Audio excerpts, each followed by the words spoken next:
गेल्या आठवड्यात राज्यातील पात्र महिलांच्या खात्यात लाडकी बहीण योजनेचा मे महिन्याचा 1500 रुपयाचा हप्ता जमा झाला।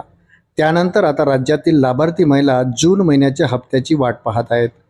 जून महिना संपण्यासाठी 10 दिवसापेक्षा कमी वेळ राहिला आहे, मात्र हप्त्याबाबत कोणतीही अपडेट सरकारकडून देण्यात आलेली नाही। त्यातच 29 जून रोजी वटपौर्णिमा सण आहे, त्यामुळे जून महिन्याचा हप्ता वटपौर्णिमेला येणार का, अशी महिलांमध्ये चर्चा आहे।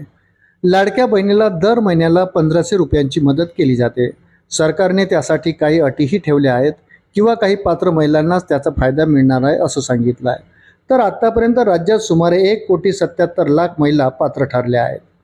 आता मे महिन्याचा हप्ता जमा झाला आहे, तर पुढचा म्हणजे जून महिन्याचा हप्ता हा वटपौर्णिमेच्या दिवशी जमा होण्याची शक्यता आहे। याच दिवशी लाडकीला वटपौर्णिमेला भेट म्हणून खात्यात 1500 रुपये पाठवले जाऊ शकतात, कारण हा सण महिलांसाठी अत्यंत महत्त्वाचा असतो। सरकारचा हा निर्णय नक्कीच महिलांना खुश करेल, पण अद्याप त्याची खात्री झालेली नाही। तसेच सरकारकडून अधिकृत अशी कोणतीही माहिती आलेली नाही। अशाच नवनवीन अपडेट्ससाठी व्हिडिओला लाईक आणि चॅनलला सबस्क्राईब जरूर करा। धन्यवाद।